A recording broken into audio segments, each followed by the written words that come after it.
Halo semuanya, selamat datang kembali di channel ini. Jumpa lagi dengan saya Vicky Himpong. Semoga kalian semuanya selalu diberikan kesehatan oleh Tuhan Yang Maha Kuasa. Di video kali ini kita akan kembali lagi membuka ruang diskusi publik untuk kita jadikan sebagai pembahasan kita atas video-video yang sudah beredar viral di sosial media maupun media mainstream. Teman-teman bisa memberikan opini, tanggapan kalian di kolom komentar, jaga etika dan kemudian hindari yang namanya disinformasi, fitnah dan ujaran kebencian. Sebelum kita masuk ke video yang pertama, buat kalian semua yang mau memesan kaos seperti yang saya pakai, nanti saya akan sertakan link WA saya di catatan komentar video ini. Jangan sampai kehabisan karena ini limited edition teman-teman ya. Kita akan segera untuk membahas video yang pertama. Check it out. Let's go. Menurut Fufu Fafa menurut Jokowi maksudnya. Kita next. Kami ingin minta penegasan, sebenarnya hubungan Pak Jokowi dengan Presiden Prabowo ini apakah seberjarak itu sekarang, Pak? Nah, kemarin Pak, ada satu peristiwa di istana. Mas Gibran duduknya sejajar dengan menteri, Pak. Nah, Itu bagaimana Bapak melihat secara tata negara dan juga, ya, ini kan dipilih oleh rakyat, Pak. Bapak masih berharap Prabowo Gibran 2 periode? Ya seperti yang sudah sering saya sampaikan. Kalau diajak, Kalau kalau nggak diajak akan main sendiri atau enggak? ya nggak masalah lah. Banyak yang mengaitkan Mas Gibran dengan Fufu Fafa, Pak. Itu Sebetulnya gimana, gimana itu, Pak? Pak, waktu itu Bapak pernah bilang ya, ojo kemajuan ke Mas Gibran gitu ya. Itu maksudnya apa ya, Pak? Ya jangan terlalu maju. Jok kemajuan itu jangan terlalu maju. Jangan sering mendahului. Karena kebijakan dan kewenangan itu ada di presiden. 100% ada di presiden. Ini kita teman-teman Bocor Alus ini juga memantau sosmed, Pak. Di situ Mas Gibran tuh sering sekali dibully, Pak. Bapak mengamati ini dan merasa next ya, kita udah bahas ini. Ini saya mau share foto Nah, saya ini waktu teman-teman ya. diundang UTS Insearch gitu ya. Kemudian Ini video kita lama ini waktu kayaknya. awal Tapi datang dia akan kembali karena masih terus dipersoalkan, permasalahkan. disambut, kemudian lihat di layar tuh ya. UTS insert, yes. Betul ya, terlihat Yeah. ya. Ini sertifikat yang diberikan ke saya di hari terakhir dari UTS Insearch yang Keren. menandakan saya udah join dan waktu itu ada saya dikasih workshop juga misalnya. Wow. Nah, ini mungkin lebih jelas lagi. Tuh. Bisa dilihat di sertifikatnya dan itu foto saya. Ya, UTS Insearch. Ya, dan kemudian yang terakhir tadi itu ada saya menemukan tweet dari Mas Emil Dardak Oh, menjelaskan UTS UTS Insearch. Insearch adalah program Pathway. Saya pernah melalui program serupa, tapi dari Ya. Dikti, yaitu MIBT tahun 2001. Yes. Ini bukan seperti les bimbel. Ini adalah program kuliah yang jika lulus mata kuliahnya persis sama dengan mata kuliah bla bla bla. iya, iya. Ya. Nah, ini jadi beberapa bukti. Yang saya luruskan, kalian dalam setiap kali mau menyebarkan Iya. hoax, itu menggunakan informasi yang salah tadi. Betul. Hey guys, bukan insert UTS ya, ini Betul. insert language center. Hey guys, ini apalagi tuh ya yang kemarin kita catat Ya, ada 6 penyesatan ya. informasi Ya, ya, betul. teman-teman ya. Nah, itu yang terus-terusan saya koreksi ya. Penyesatan. Jadi kan saya ngeyel bela Gibran, malah Ya. saya mungkin ngeyel bela Benaran. institusi. Ya. Yang Anda selalu katakan ini bimbel, Betul. ini sekolah bahasa, ini bukan universitas. Kalian Ya. merendahkan institusi. Iya. Nah, itu dia. Adanya di UTS Insert ini Jadi bukan berupa pendidikan bukan satu enggak Ini dia, enggak teman-teman. adanya kursus bahasa Inggris. Kursus bahasa Inggris. Iya. Ini saya mau share Wis, inilah sosok pemimpin masa depan yang ya sejauh ini saya lihat komentar masyarakat ini paling menginginkan pasangan dua pemimpin ini, teman-teman. Ya, KDM Wapres. Ini dalam rangka apa, teman-teman ya? Bentar ya, aku coba. Ini dalam rangka apa ini? Kok KDM dan Wapres Gibran bertemu dengan ada acara ini kayaknya, teman-teman ya. Wih, seperti pasangan 2029 aja, teman-teman ya. Itu kan yang kalian mau? Coba tulis di kolom komentar. Ini kan benar yang kalian mau kan? Tulis di kolom komentar, teman-teman ya. Tapi semuanya harus perlu dengan penuh kalkulasi, teman-teman. 2029 bisa saja ini terjadi atau bisa saja tidak, teman-teman ya. Bapak masih memantau itukah? Ya, itu sudah menjadi tugas pemerintah berikut. Saya kira Setiap pemerintahan sekali lagi memiliki prioritas, memiliki skala prioritas, memiliki kebijakan dan policy sendiri-sendiri. Jangan kita terlalu berharap sangat agar ini dijadikan prioritas atau ini dimasukkan dalam skala yang sangat penting dan. Bapak masih memantau itu kah? Tidak diintervensi ya. Bapak pernah nggak baca? Pengacara kok ngajari mantan hakim. Nah ini teman-teman ya, pengacaranya Dr. Tifa ya, Laketiri. Pengacara kok ngajari mantan hakim Kejati. Apalagi ahlinya Roy Suryo menyesatkan orang. Masa menyebarkan berita bohong nggak dikenakan pasal, sekolah ahlinya di mana ini? Coba kita dengar teman-teman ya. Si paling pengacara lah teman-teman ya. Coba kita dengar. Undang-Undang nomor 11 tahun 2008. Itu dia. Ngajari Kejati dia teman-teman ya. Mantan hakim Kejati. Saya mau bertanya. Dengan mic, Prof. Dua-duanya. Rifai. Kalau belum saya beritahu. Itu tentang IT. IT kan? Lah, yang berlaku kan sekarang. Enggak, saya tanya pernah baca enggak? Oh, enggak usah pertanyaan itu. Loh, enggak, saya beritahu. Pasal Pertanyaan 5 anak jelas itu. menyatakan, ini hubungan sama ijazah tadi disebutkan. Masih berlaku Ya kan? enggak itu? Masih berlaku. Pak. Selama tidak ada perubahan, tidak ada pasal yang baru, pasal 5 yang Perubahannya mengatur yang itu sama masih berlaku. 9 sebentar. Undang-Undang nomor 19 tahun 2016 yang terakhir nomor 1 2024 sama. 2 kali diamandemen. Iya, sama. Ya. Intinya saya sebutkan dulu. Itu kalau memang ada dokumen yang dihasilkan dari negara atau oleh undang-undang lain tidak tunduk dengan undang-undang ITE. Jadi sebenarnya ijazah ini tidak bisa diterapkan undang-undang ITE. Itu adalah undang-undang nomor 20 tahun 2003 yaitu undang-undang pendidikan nasional. Itu sudah jelas semuanya. Itu penafsiran. Loh, bukan penafsiran. Penafsiran. Saya ke Prof. Itu kan Edi. penafsiran. Ya. Sebentar, tapi Sebentar, Prof. Sekalian, Ya, Prof. Ini jadi begini. soal tadi minta izin dulu itu loh, Prof. Tadi yang kata Prof. Binsar. Ya, saya tuh malah heran ada hakim kok bisa seperti itu. Hakim itu kan tahu hukum. Yang namanya dalam hukum pidana itu kan azas legalitas. Nullum delictum nulla puna sine previa legi punale. Atau hinstraf sonder school. Tidak ada pidana tanpa kesalahan. Disebut kesalahan tuh udah diatur dulu. Di dalam undang-undangnya. Sekarang mana ada aturan pidana terkait dengan bahwa orang menganalisis harus izin. Orang memberikan makna pada gambar foto harus izin. Loh, di mana itu? Begitu. Kalau menghina itu menuduhkan sesuatu hal pada seseorang. dengar, Bang. Ya. Dengar. Tapi kalau menganalisa, nah ini nanti Anda ini tidak pernah ngajar di tempat yang saya. berhak. Saya itu mahasiswa, saya ajarin untuk bagaimana menganalisa gambar, Si menganalisa paling benar apapun ya termasuk yang teman-teman. muncul Gak mau di dengar media. pendapat orang lain. Itu yang namanya analisis itu kalau tekstual, gambar gitu. saya tanpa izin dengan saya itu sudah pencemaran nama baik. Itu kan fitnah. menurut Anda, Loh, tapi bukan. yang namanya Itu pidana undang-undang itu mengatakan di harus sini. berdasarkan Ini mengatakan di sini undang-undang demikian. teksnya. Saya bacakan dulu pasal 35 Silakan, ini. Prof. Melarang setiap orang dengan sengaja dan tanpa wewenang. Tanpa wewenang. Saya udah katakan tadi ada yang Astaga, delegasi ahli apa daripada ini? kedua terdakwa ini. Atau secara melawan hukum. Memanipulasi, membuat, mengubah, menghapus atau merusak informasi dokumen. Ya, dengan maksud agar informasi atau dokumen tersebut ada tampak tapi dia nggak seolah-olah paham. data yang asli. Ada tapi dia nggak paham, dia salah di dalam objek. Yang dilarang untuk diubah harus mengikuti persetujuan, harus ada konsen, itu adalah informasi milik.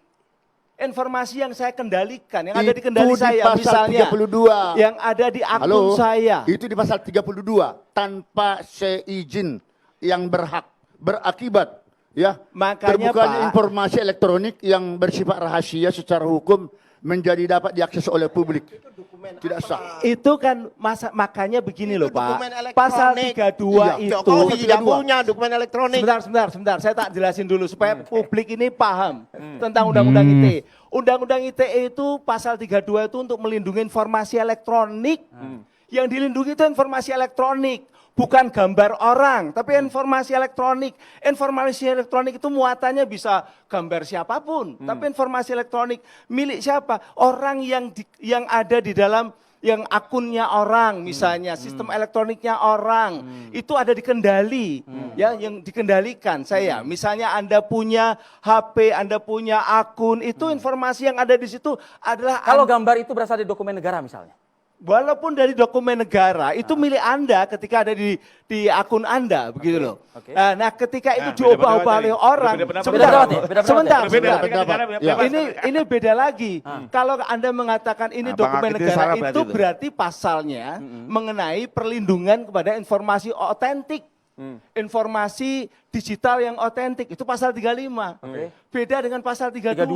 Pasal 32 itu milik orang lain. Siapa orang lain? Yaitu yang punyai, yang mengontrol akun itu, mengontrol sistem itu. Misalnya milik perbankan, milik kita semua itu. Berarti tapi maksudnya kalau yang harusnya dilaporkan oleh Pak Jokowi adalah ya yang memposting pertama kali itu ke... Harusnya. Itu yang memposting pun ya, kalau yang diubah-ubah adalah postingannya, akunnya yang diubah-ubah, melewati itu kena memang yang punya berhak adalah yang memposting begitu. Tapi kalau sudah suatu informasi yang sudah beredar di masyarakat, itu tidak perlu itu izin atau apapun itu. Iya, dan itu bukan miliknya, bukan miliknya orang yang fotonya muncul. Baik, kami sudah mendapatkan poinnya. Bang Rifai, boleh ditanggapi, silakan. Ya, kembali lagi, ini kan perdebatan ya. Perdebatan, pentafsiran. Ahli tersangka boleh berpendapat seperti itu. Kembali lagi juga penyidik juga punya ahlinya juga.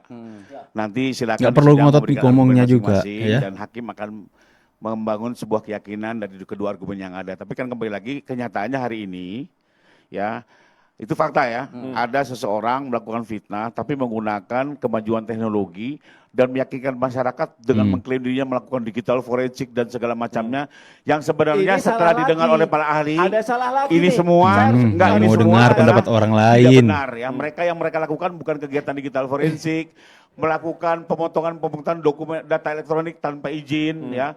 Dan kembali lagi deh, ini kan pertanyaan sederhananya ada sebuah ijazah dipotong-potong apakah tetap menjadi ijazah kan tidak? Ini juga ini menjadi masalah. Yang Anda maksud ini kan ijazah Jokowi kan? Betul. Iya, tapi kan source-nya kan bukan dari Pak Jokowi, source-nya kan dari seseorang yang mengunggah pertama kali. Yuk, kembali lagi yang di dalamnya data siapa?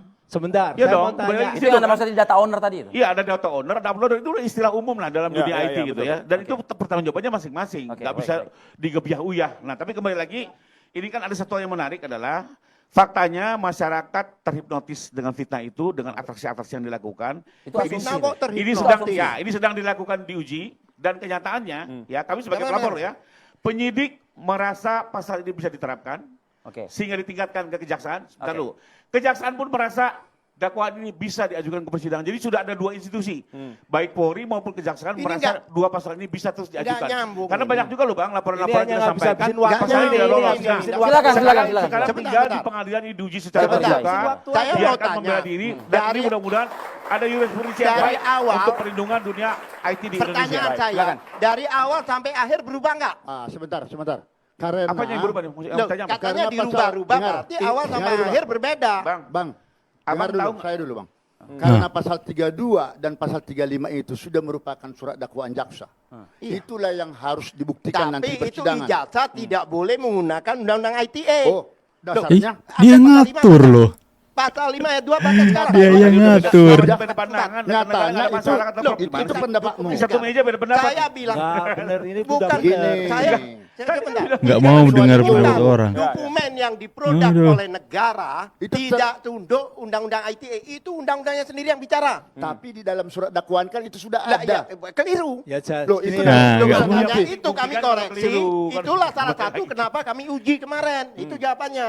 Karena dokumen yang di prapernya seperti apa contohnya? Ditepis kok itu argumentasi. Ijazah, di perawanan Anbang juga ditepis kan? Paspor, KTP, itu diatur oleh undang-undang sendiri. Itu tidak tunduk. Itu undang-undang yang ngomong kayak rokok ya. Rokok berbahaya, ngomong rokok. Itu menurut tolong dibaca ayat pasal 5 Ngeyel ayat sekali 4. pengacara ini. Tidak tunduk kalau diatur oleh undang-undang lain. Itulah salah satu kenapa kami uji di Prapit kemarin. Semua harus ikut maunya mereka teman-teman. Astaga. Kita berikan kesempatan dulu. Undang-Undang Nomor 5 Ayat 4 itu seperti apa? Pasal 5 itu kan mengenai bahwa informasi elektronik itu adalah bukti hukum. dia menyebutkan tentang bukti hukum, tapi itu tidak berlaku di pasal 4 itu kalau berlakunya undang-undang lain. Misalnya ijazah. Ijazah ini kan bukan informasi elektronik, maka berlakunya undang-undang terkait dengan Undang-Undang Pendidikan Nasional. Ketika diubah-ubah informasi elektroniknya yang disebut oleh Dr. Tifa tadi katanya mengubah-ubah, padahal itu kan yang diubah-ubah itu kan persepsi, bukan informasinya. Apakah ijazahnya berubah? Apakah informasinya juga berubah? Ketika dianalisis itu mungkin mempengaruhi persepsi publik, ya. Informasinya Tapi berubah. persepsinya yang berubah. Informasinya berubah. Dinyatakan punya Dulmanto itu ijazah. Iya, nah. Persepsi aja. Meskipun menurut Anda persepsi itu disukai oleh masyarakat begitu. Itu yang jadi persoalan, ketika berubah jadi milik Dulmanto. persepsi itu kemudian dianggap benar. Aduh teman-teman ya. Pokoknya dalam pandangan pengacaranya Dr. Tifa, ya semuanya harus mengikuti apa yang mereka inginkan. Kalau nggak ngotot-ngotot tuh, debat-debatan tuh kayak gini teman-teman ya. Kita next aja. Siapa mereka? Itulah mengapa saya selalu mengatakan ini kaitan pasti akan ada dengan kelompok politik Solo. Karena mereka lah kelompok politik yang paling diuntungkan dari semua ini kalau terjadi apa-apa terhadap Presiden Prabowo Subianto. Nah, saya meminta waktu itu supaya ancaman hukuman terhadap pidana korupsi ini hanya satu, seumur hidup. Karena kalau kita mengajukan hukuman mati memang akan kontroversi. Maka ancamannya dia harus seumur hidup di penjara. Kalau teman-teman dari Pati datang jauh-jauh ke Jakarta, saat ini waktunya tidak tepat. Saya melihat bahwa Anda yang ada ngatur? kekuatan yang Suka menggerakkan ngatur ini orang. untuk mendaur ulang Nah, isu siapa pada Agustus Jokowi ya, 2025 lalu. bilang. Nah, makanya saya mengatakan hati-hati ini ditunggangi. Dan kita melihat pola-pola ini dilakukan Tunggangi adalah demi katanya. kepentingan politik. Kita melakukan analisis, saya melakukan analisis secara politik. Yang menggerakkan ini siapa? Tentu adalah kelompok politik yang punya kepentingan dan mendapat keuntungan politik apabila terjadi sesuatu terhadap Presiden Prabowo Subianto. Siapa mereka? Itulah mengapa saya selalu mengatakan ini kaitan pasti akan ada dengan kelompok politik Solo. Karena Solo, kaitan dengan politik Solo.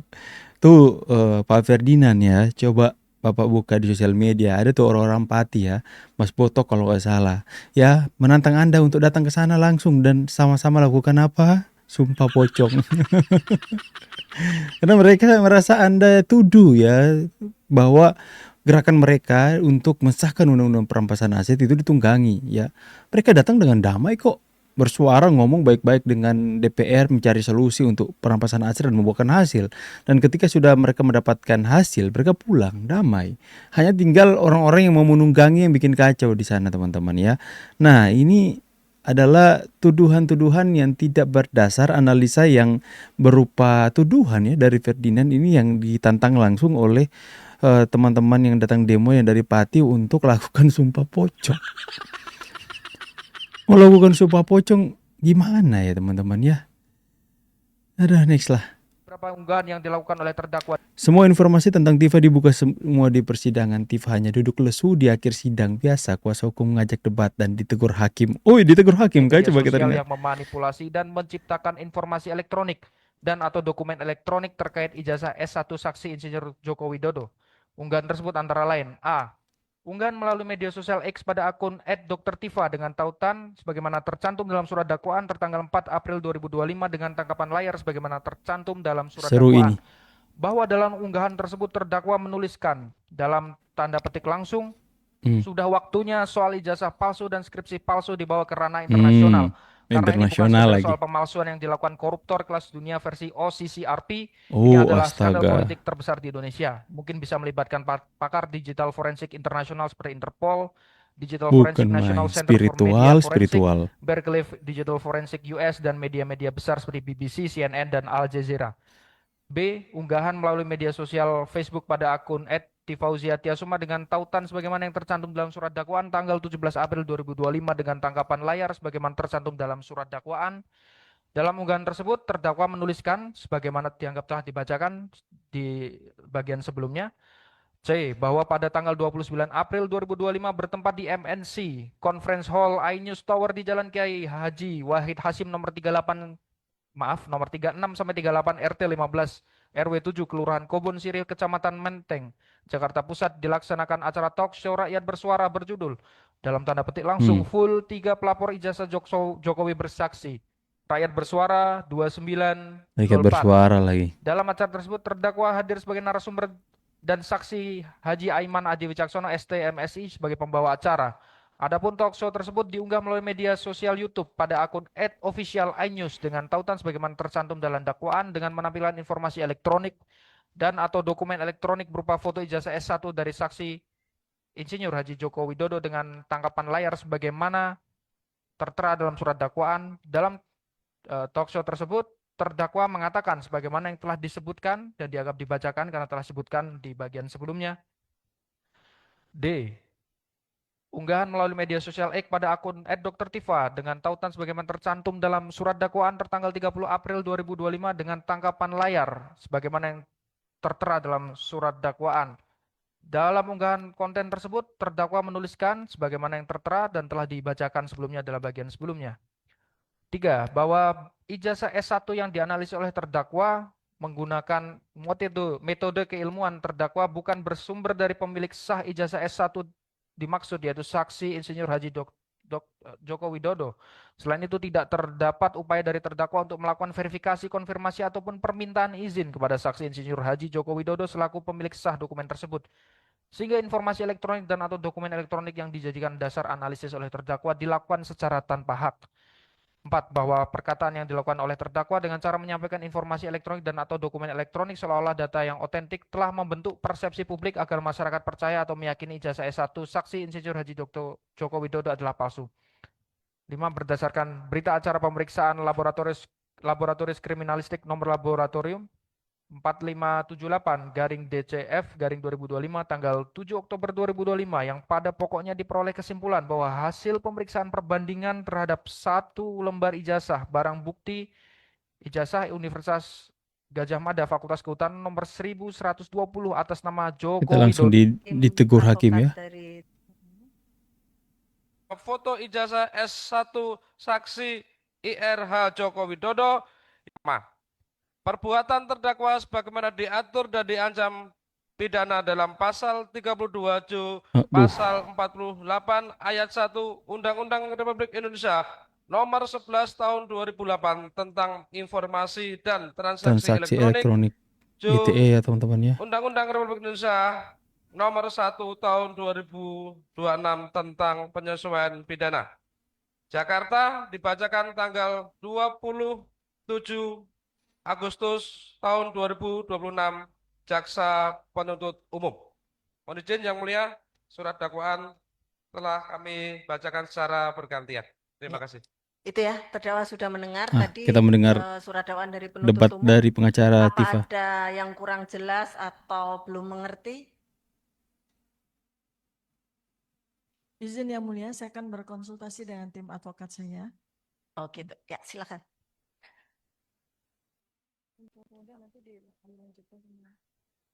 Apakah akan mengajukan keberatan lagi? Keberatan lagi. Iya benar Yang Mulia, setelah saya berkonsultasi dengan tim advokat saya, kami akan melakukan keberatan lagi. Ada keberatan lagi begitu ya Pak ya? Jadi untuk persidangan selanjutnya di ya, Maaf. Apa itu? Kok hilang suaranya? Itu adalah due process of law. Sudah barang tentu kami ingin bertanya pada rekan jaksa, apakah BAP dan barang bukti yang diserahkan kepada kami cukup seperti yang kami terima hari ini atau masih ada BAP dan barang bukti lagi minta. Gimana? Ini Kalian nggak punya barang bukti ya? Fair trial, strategi pembelaan kami. Kalau memang yang diserahkan masa cari pada tahu? hari ini dianggap sudah lengkap, kami akan mensikapinya dengan cara kami bahwa oke, ini kami terima ya, lengkap. nanti silakan ya Pak ya, berkoordinasi penuntut umum dengan tim advokat ya, masing-masing sudah mengetahui hak-haknya ya, kewajibannya masing-masing. Jadi nanti di luar persidangan silakan dikonfirmasikan masing-masing ya. Jadi Pak enggak usah berdebat lagi di persidangan ya. Itu nanti sudah akan dipenuhi apa yang saudara minta. Jadi tidak perlu berdebat di dalam persidangan. Saya bukan meminta, hanya menegaskan apakah Ngiyel banget. Bu, lempar pakai palu ya. Jangan ada jak siding, Bu. Sudah begitu. Beda, jadi beda. Bukan kami minta dilengkapi. Begitu Ibu, terima kasih. Mohon izin, Majelis Hakim. kami ingin menyampaikan dari tim penuntut umum, kami memberikan kemarin berita acara, itu adalah kebaikan hati dari kami penuntut umum. Ya. Karena silahkan advokat atau pengacara menyampaikan kewajiban yang ada di KUHP. Penuntut umum itu mempunyai kewajiban untuk menyerahkan atau tidak. Pasal berapa silahkan disebutkan bahwa penuntut umum harus menyerahkan berita apa barang bukti. Terima kasih.